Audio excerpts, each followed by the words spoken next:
حضرت مہدی علیہ السلام کا تذکرہ قرآن کریم میں آیا ہے کہ نہیں۔ گزشتہ ویڈیو میں ہم لوگوں نے اس بات پر گفتگو کرنے کی کوشش کی تھی اور ہم اس نتیجے تک پہنچے تھے کہ قرآن کریم میں حضرت مہدی علیہ السلام کا تذکرہ نہیں آیا ہے۔ ہاں،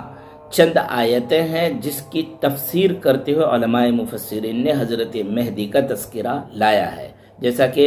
ایک آیت ہے وَمَنْ أَظْلَمُ مِمَّنْ مَنَعَ مَسَاجِدَ اللَّهِ أَنْ يُذْكَرَ فِيهَا اسْمُهُ وَسَعَىٰ فِي خَرَابِهَا أُولَٰئِكَ مَا كَانَ لَهُمْ أَنْ يَدْخُلُوهَا إِلَّا خَائِفِينَ لَهُمْ فِي الدُّنْيَا خِزْيٌ۔ یہ لفظ خزیون کی تفسیر کرتے ہوئے علامہ ابن جریر طبری نے کہا تھا، جو میں نے پڑھ کر کے اس ویڈیو میں بتایا تھا کہ اما خزیہم فی الدنیا فإنہم اذا قام المہدی وفتحت القسطنطینیۃ قتلہم فذلک الخزی، کہ قسطنطنیہ فتح ہوگا، حضرت مہدی علیہ السلام کا ظہور ہوگا اور وہ یہودیوں کو جو سزا دیں گے تو یہ ان کے لیے ایک ذلت بھری بات ہوگی۔ اسی طرح ایک دوسری آیت ہے هو الذی ارسل رسولہ بالہدی ودین الحق لیظہرہ علی الدین کلہ، سورہ توبہ کی آیت ہے۔ اس آیت کی تفسیر کرتے ہوئے علامہ قرطبی علیہ الرحمہ نے کہا ہے کہ الخزی لہم فی الدنیا قیام المہدی، کہ ان کے دنیا میں ذلت، یعنی واقعی ذلت، بڑی ذلت، عظیم ذلت، سب سے زیادہ ذلت کی بات اس وقت ان کے اوپر وقوع پذیر ہوگی جب حضرت مہدی علیہ السلام اٹھ کھڑے ہوں گے۔ و فتح عموریہ، اب اس موضوع پر باضابطہ گفتگو کرنے کی ضرورت ہے کہ عموریہ کون سا علاقہ ہے اور عموریہ کب فتح ہوا تھا اور پھر کب فتح ہوگا، و رومیہ و قسطنطنیہ، تو یہ ان تینوں شہروں کے سلسلے میں ہم باضابطہ اگلی ویڈیوز میں گفتگو کریں گے، وغیر ذالک من مدنہم۔ لہذا یہ علاقے جب فتح کریں گے حضرت مہدی علیہ السلام تو یہ بڑی ذلت کی بات ان لوگوں کے لیے ہوگی۔ وقال سدی ایک مفسر ہیں، ذالک عند خروج المہدی لا یبقى احد الا دخل فی الاسلام او ادى الجزیہ۔ اسی آیت کی تفسیر کرتے ہوئے حضرت سدی کہتے ہیں کہ حضرت مہدی علیہ السلام کا جب ظہور ہوگا، خروج ہوگا، تو پوری دنیا میں کوئی بھی ایسا نہیں بچے گا مگر وہ اسلام میں داخل ہو جائے گا، اور جو لوگ اسلام میں داخل نہیں ہوں گے تو وہ جزیہ ادا کریں گے۔ لہذا هو الذی ارسل رسولہ بالہدی ودین الحق لیظہرہ علی الدین کلہ، اس آیت کا ترجمہ ہے کہ وہ ذات یعنی اللہ جس نے اپنے نبی کو بھیجا ہدایت لے کر کے اور دین حق لے کر کے، تاکہ یہ دین حق غالب آئے تمام ادیان پر۔ لہذا دین حق تمام ادیان پر ماضی میں غالب تھا اور تقریباً 1350 سال تک پورے ورلڈ پر دین اسلام کا تسلط اور دین اسلام کا جھنڈا لہراتا رہا،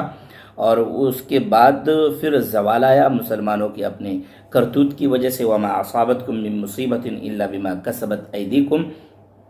اور پھر اس کے بعد حضرت مہدی علیہ السلام کا جب ظہور ہوگا، حضرت عیسیٰ کا نزول ہوگا، تو تب پھر اسلام کو واپس غلبہ ملے گا۔ علماء مفسرین ان آیتوں کی تفسیر کرتے ہوئے یہ بات فرما رہے ہیں۔ اسی طرح صاحب کشاف حضرت زمخشری اور حضرت ثعلبی نے سورہ زخرف کی آیت نمبر 61 کی تفسیر کرتے ہوئے وہ آیت یہ ہے، انہ لعلم للساعہ فلا تمترن بها واتبعون ھذا صراط مستقیم کی تفسیر میں، اس آیت کی تفسیر میں حضرت ابو ہریرہ رضی اللہ تعالیٰ عنہ سے مروی ایک صحیح حدیث کا تذکرہ کیا ہے، اور وہ صحیح حدیث کے کلمات یہ ہیں کہ فیاتی بیت المقدس، حضرت عیسیٰ علیہ السلام بیت المقدس تشریف لائیں گے حضرت عیسیٰ علیہ السلام کے نزول کے بعد، والناس فی صلاۃ العصر، اور لوگ عصر کی نماز پڑھ رہے ہوں گے، والامام یؤم بہم، والامام سے مراد حضرت مہدی علیہ السلام، وہ ان لوگوں کی امامت کرنے جا رہے ہوں گے۔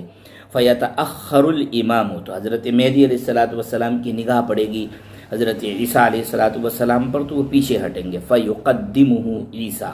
تو حضرت عیسیٰ علیہ السلام ان کو آگے بڑھا دیں گے، کہیں گے کہ آپ امامت کر رہے تھے لہذا آپ امامت کریے، ویصلی خلفہ، اور حضرت عیسیٰ علیہ السلام ان کے پیچھے نماز پڑھیں گے، علی شریعت محمد صلی اللہ علیہ وسلم، اپنی شریعت کے مطابق نہیں بلکہ حضور پاک صلی اللہ علیہ وسلم ہمارے پیارے آقا جناب محمد الرسول اللہ صلی اللہ علیہ وسلم کی شریعت کے مطابق نماز ادا فرمائیں گے۔ لہذا یہ وہ چند آیتیں ہیں جس کی تفسیر کرتے ہوئے علماء مفسرین نے حضرت عیسیٰ علیہ السلام کا تذکرہ کیا ہے، حضرت مہدی علیہ السلام کا تذکرہ کیا ہے۔ یہ چند وہ آیتیں ہیں جو حضرت مہدی علیہ السلام کے سلسلے میں ایک تفسیری دلیل ہے۔ پہلے ہم نے آیتوں کو لانے کی کوشش کیا ہے، اب اس کے بعد ہم پھر باضابطہ حدیثوں کا تذکرہ کریں گے، وہ احادیث جو بخاری شریف میں حضرت مہدی علیہ السلام کے سلسلے میں آئی ہیں، پھر مسلم شریف میں آئی ہیں، سیاہ ستہ میں آئی ہیں۔ ان تمام حدیثوں کے تذکرے کے بعد کہ حضرت مہدی علیہ السلام کا ظہور کس مقام پر ہوگا، وہاں سے وہ کہاں آئیں گے اور کہاں سے پھر ان کی جنگیں شروع ہوں گی اور جنگوں کا پھر نتیجہ کیا نکلے گا، اور اس نتیجے کے بعد حضرت عیسیٰ کا نزول کب ہوگا اور دجال کا ظہور کب ہوگا، ان تمام چیزوں پر تفصیل سے انشاءاللہ گفتگو ہوگی۔ ویڈیوز کو سنیے اور اس کو آگے بڑھائیے تاکہ لوگوں تک زیادہ سے زیادہ دلائل کے ساتھ اور